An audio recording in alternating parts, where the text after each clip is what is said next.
సంవత్సరాల తరబడి ఎన్ని మందులు వాడినా మీ మోకాల నొప్పులు తగ్గట్లేదా? ప్రాణ పెయిన్ క్లినిక్ లో అత్యాధునిక చికిత్స. నమస్తే, నేను విజయ్. ఢిల్లీలో మీడియాతో చిట్ చాట్లో టీడీపీపై ఫైర్ అయిన కేటీఆర్. తెలంగాణలో టీడీపీ బలపడితే తమకు నష్టం లేదన్న కేటీఆర్. డబ్బు సంచులతో పట్టుబడిన వాళ్లు సీఎం అయ్యారంటూ వ్యాఖ్యలు. కేటీఆర్ చేసిన వ్యాఖ్యలపై ఘాటుగా స్పందించిన టీడీపీ ఎమ్మెల్యే మాజీ మంత్రి సోమిరెడ్డి చంద్రమోహన్ రెడ్డి. ఓడిపోయిన బీఆర్ఎస్ నేతల్లో అహంకారం తగ్గలేదన్న సోమిరెడ్డి. ప్రజల కాళ్ల కింద తొక్కినా కూడా, చెల్లెలు జైల్లో మగ్గుతున్నా కూడా ఇంకా తీరు మారలేదని కౌంటర్ చేసిన సోమిరెడ్డి చంద్రమోహన్ రెడ్డి. చంద్రబాబుపై కేటీఆర్ చేసిన ట్వీటే బీఆర్ఎస్ పార్టీ కొంప ముంచిందన్న తెలుగుదేశం పార్టీ నేత. ఇకపై తెలంగాణ పాలిటిక్స్లో బీఆర్ఎస్ వర్సెస్ టీడీపీగా మారుతుందా? ప్రజెంట్ నడుస్తున్నటువంటి పరిణామాలు చూస్తే నిజమనే చెప్తున్నారు రాజకీయ విశ్లేషకులు. తెలుగుదేశం పార్టీ అధినేత అలాగే AP CM Chandrababu Naidu Telangana CM Revanth రెడ్డితో భేటీ కావడం, దాంతోపాటుగా భేటీకి ముందు ఆయన సీఎం హోదాలో హైదరాబాద్కు వచ్చేటువంటి క్రమంలో తెలుగుదేశం పార్టీ నాయకులు అలాగే శ్రేణులు భారీ ఎత్తున హైదరాబాద్లో చంద్రబాబుకు స్వాగతం పలికారు. ఆ తర్వాత రేవంత్ రెడ్డితో కలిసి ఆయన టీం, చంద్రబాబు టీం అలాగే రేవంత్ రెడ్డి టీం ఇద్దరు కూడా భేటీ అయ్యారు. రెండు రాష్ట్రాలకు సంబంధించినటువంటి సమస్యల పరిష్కారం, పెండింగ్లో ఉన్నటువంటి అనేక సమస్యలపై చర్చించారు. ఆస్తులకు సంబంధించినటువంటి అంశాల మీద కూడా చర్చించారు. దీని మీద ఒక స్పష్టమైనటువంటి ఒక నిర్ణయానికి వచ్చే ముందు రెండు రాష్ట్రాలకు కూడా అధికారులతో కలిసి ఒక కమిటీని ఏర్పాటు చేయాలి. కమిటీ సూచనల మేరకు ఆ తర్వాత మంత్రులతో ఒక కమిటీ వేస్తాము. ప్రతి నిర్ణయం మీద కూడా కూలంకుశంగా చర్చించి రెండు రాష్ట్రాల మధ్య ఒక మంచి వాతావరణాన్ని తీసుకొచ్చేటువంటి ప్రయత్నం చేస్తామంటూ కూడా ఆ పార్టీలకు సంబంధించిన అలాగే ప్రభుత్వాలకు సంబంధించినటువంటి నాయకులు చెప్పారు. సో ఇప్పుడు బీఆర్ఎస్ పార్టీ ఎందుకు ఈ విధంగా తెలుగుదేశం పార్టీ మీద విమర్శలు చేస్తుంది అనే దానిపై ఒక చర్చ పెద్ద ఎత్తున నడుస్తుంది. ఢిల్లీలో కూడా బీఆర్ఎస్ పార్టీకి సంబంధించినటువంటి వర్కింగ్ ప్రెసిడెంట్ కేటీఆర్ చేసినటువంటి కామెంట్స్, ఆయన నిన్న ఢిల్లీలో మీడియాతో మాట్లాడారు. ఇప్పటికే కవితకు సంబంధించినటువంటి కోర్టు ఇష్యూ మీద ఇప్పటికే జైల్లో ఉన్నటువంటి కవితకు సంబంధించి బెయిల్కి సంబంధించి కూడా ఆయన దాదాపుగా 4 రోజుల నుంచి ఢిల్లీలోనే మకాం వేశారు. అక్కడ బెయిల్కి సంబంధించిన అలాగే న్యాయపరమైనటువంటి అంశాలపై ఆయన అక్కడ ఉన్నటువంటి న్యాయ నిపుణులు అలాగే అడ్వకేట్స్ ఆయన ప్రస్తుతం మాట్లాడుతూ ఉన్నారు. అయితే ఈ సందర్భంగా నిన్న ఢిల్లీలో మా మీడియా సమావేశాన్ని నిర్వహించినటువంటి కేటీఆర్ మీడియా సమావేశం అనంతరం మీడియాతో చిట్ చాట్ చేస్తూ ముఖ్యంగా ఏపీ ఫలితాల మీద కేటీఆర్ చేసినటువంటి కామెంట్స్ ఇప్పుడు హాట్గా మారాయి. ఎందుకంటే తెలుగుదేశం పార్టీ కూటమి అలాగే అధికారంలోకి రావడానికి ప్రధానంగా తెలుగుదేశం పార్టీ విజయం కాదని, కేవలం పవన్ కళ్యాణ్ వల్లే, పవన్ కళ్యాణ్ ఒంటరిగా కానీ పోటీ చేసి ఉంటే తెలుగుదేశం పార్టీకి ఈ విజయం దక్కేది కాదంటూ కూడా కేటీఆర్ కామెంట్స్ చేశారు. అదేవిధంగా పవన్ కళ్యాణ్ వల్లే కూటమి అధికారంలోకి వచ్చిందంటూ కూడా కేటీఆర్ కామెంట్స్ చేశారు.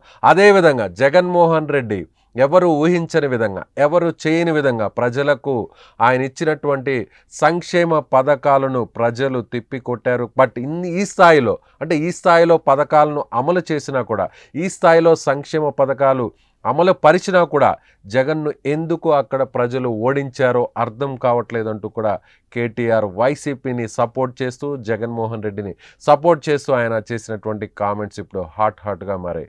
అదేవిధంగా ఒకవేళ 11 స్థానాలకే వైసీపీ పరిమితం అయినప్పటికీ కూడా ఓటింగ్ పర్సంటేజ్లో ఎక్కడా తగ్గలేదని, 40% ఓటింగ్ పర్సంటేజ్ వైసీపీ సాధించిందంటూ కూడా కేటీఆర్ చేసినటువంటి కామెంట్స్ ఇప్పుడు చాలా హాట్గా మారాయి.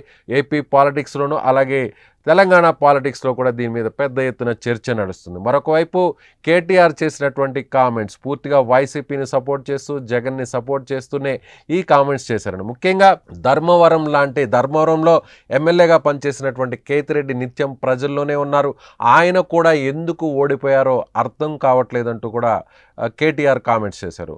డబ్బు సంచులతో పట్టుబడినటువంటి వారే ఇప్పుడు ముఖ్యమంత్రి అయ్యారంటూ కూడా కేటీఆర్ కామెంట్స్ చేశారు. సో ఇప్పుడు టీడీపీకి వ్యతిరేకంగా కేటీఆర్ కామెంట్స్ చేశారు. మరోవైపు తెలుగుదేశం పార్టీ, ముఖ్యంగా తెలుగుదేశం పార్టీ తెలంగాణలో తిరిగి పాగా వేయడానికి, తిరిగి బలోపేతం అవ్వడానికి చర్యలు తీసుకుంటుందని చంద్రబాబు నాయుడు ఇప్పటికైనా తెలంగాణలో పార్టీని బలపరచడం కోసం ప్రత్యేకంగా కొన్ని నిర్ణయాలు తీసుకోబోతున్నాం, వ్యూహాత్మకంగా ముందుకు వెళతామంటూ కూడా చంద్రబాబు చేసినటువంటి కామెంట్స్ మీద కూడా చిట్ చాట్లో కేటీఆర్ రియాక్ట్ అయ్యారు. తెలుగుదేశం పార్టీ తెలంగాణలో ఒకవేళ బలపడితే తమకు వచ్చేటువంటి నష్టం ఏమీ లేదు అంటూ కూడా కేటీఆర్ కామెంట్స్ చేశారు. అయితే కేటీఆర్ చేసినటువంటి మీడియా చిట్ చాట్లో చేసినటువంటి కామెంట్స్ మీద తెలుగుదేశం పార్టీ నాయకులు కూడా అదే స్థాయిలో రియాక్ట్ అవుతున్నారు. తెలుగుదేశం పార్టీ పొలిట్ బ్యూరో సభ్యుడు, మాజీ మంత్రి, సర్వేపల్లి ఎమ్మెల్యే సోమిరెడ్డి చంద్రమోహన్ రెడ్డి ఎక్స్ వేదికగా ఆయన కౌంటర్ ఇచ్చేటువంటి ప్రయత్నం చేశారు కేటీఆర్కు.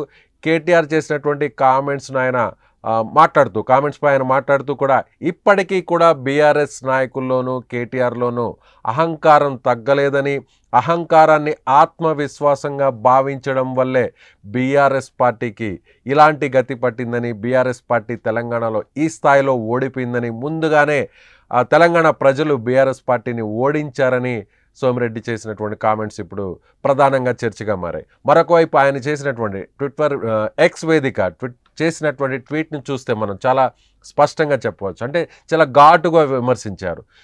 గతంలో కేటీఆర్ చేసినటువంటి ట్వీట్ కావచ్చు, కేటీఆర్ చేసినటువంటి కామెంట్స్ కావచ్చు, టీడీపీని ఉద్దేశించి చంద్రబాబును ఉద్దేశించినటువంటి కామెంట్స్ వల్లే దారుణంగా బీఆర్ఎస్ పార్టీకి అక్కడ ఓటమి వచ్చింది తెలంగాణలో అంటూ కూడా ఆయన చెప్పుకొచ్చారు. మరొక వైపు తండ్రి కేసీఆర్ ఫామ్ హౌస్లో ఉన్నారు, కొడుకు కలెక్షన్ హౌస్లో ఉన్నారు, చెల్లెలు కవిత జైళ్ళలో మగ్గుతున్నా కూడా ఇప్పటికీ కనువిప్పు కలగడం లేదు అంటూ కూడా సోమిరెడ్డి చేసినటువంటి కామెంట్స్ ఇప్పుడు ప్రధానంగా చర్చగా మారాయి.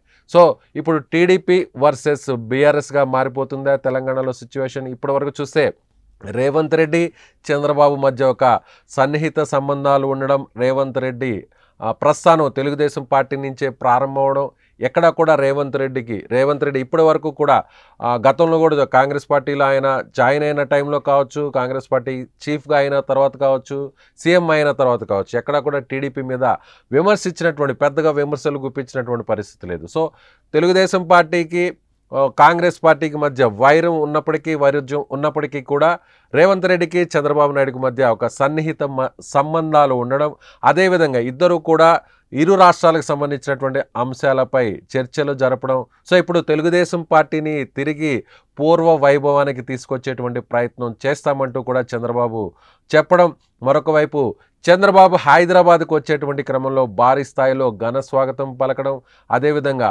పసుపు జెండాలతో చంద్రబాబు వచ్చేటువంటి మార్గాన్నంతా కూడా నింపివేయడం, ఇలాంటి పరిణామాలు చూస్తే ఇప్పుడు టీడీపీ బలపడితే బీఆర్ఎస్ పార్టీకి దెబ్బ తగులుతుందా, బీఆర్ఎస్ పార్టీ కోలుకోలేని స్థితిలోకి వెళ్ళిపోతుందా? ఇప్పటికే బీఆర్ఎస్ పార్టీకి సంబంధించినటువంటి ఎమ్మెల్యేలు కాంగ్రెస్ పార్టీలో జాయిన్ అవ్వడం, మరికొంతమంది ఎమ్మెల్యేలు రేవంత్ రెడ్డితో టచ్లో ఉండడం, మరొక వైపు హైదరాబాద్కు వచ్చినటువంటి చంద్రబాబు నాయుడుతో బీఆర్ఎస్ పార్టీకి సంబంధించినటువంటి ఇద్దరు ఎమ్మెల్యేలు భేటీ కావడం, ప్రధానంగా హైదరాబాద్కి సంబంధించినటువంటి అరెకపూడి ఎమ్మెల్యే గాంధీ కూడా చంద్రబాబుతో భేటీ అవడం చూస్తే రాబోయేటువంటి జీహెచ్ఎంసీ ఎన్నికల్లో టీడీపీ పాగా వేసేందుకు, టీడీపీ తిరిగి బోణీ కొట్టేందుకు ప్రయత్నిస్తుందా? అందులో భాగంగానే మాజీ టీడీపీ నాయకులకు టీడీపీ గేలం వేస్తుందా?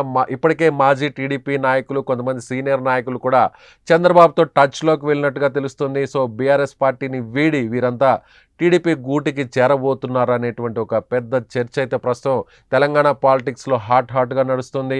ఒకవేళ అదే జరిగితే బీఆర్ఎస్ పార్టీకి సంబంధించినటువంటి చాలామంది నాయకులు, తెలుగుదేశం పార్టీలో గతంలో కీలకంగా వ్యవహరించినటువంటి నాయకులు, గతంలో తెలుగుదేశం పార్టీలో మంత్రులుగా వ్యవహరించారు, తెలుగుదేశం పార్టీకి హైదరాబాద్లో కూడా చాలా కీలకంగా ఉన్నటువంటి నాయకులే ప్రస్తుతం బీఆర్ఎస్ పార్టీలో చాలా కీలకమైనటువంటి పొజిషన్లో ఉన్నారు.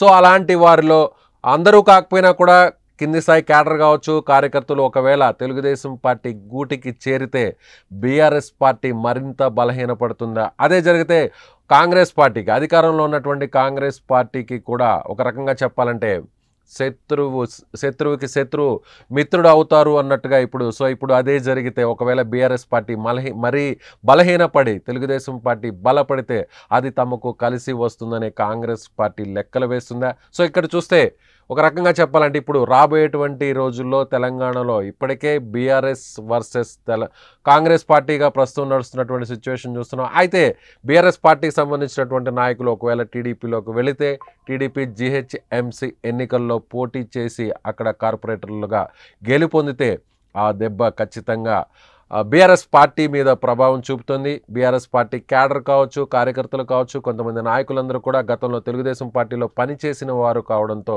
వారందరూ కూడా ఒకవేళ కొద్ది మంది అయినా కానీ తెలుగుదేశం పార్టీలోకి చేరితే బీఆర్ఎస్ పార్టీకి కోలుకోలేని దెబ్బ తగులుతుందనేది ఇప్పుడు ప్రస్తుతం రాజకీయ విశ్లేషకులు అంచనా వేస్తున్నారు. సో అదే జరిగితే ఇకపై టీడీపీ వర్సెస్ బీఆర్ఎస్గా మారుతుందనేటువంటి చర్చ ప్రస్తుతం నడుస్తుంది. సో ఈ వీడియోపై మీ కామెంట్స్ను కిందనటువంటి కామెంట్ బాక్స్లో తెలియజేయగలరు. సుమన్ టీవీలో మీ పర్సనల్ అండ్ బిజినెస్ ప్రమోషన్స్ కోసం కింది నెంబర్కి కాంటాక్ట్ చేయండి.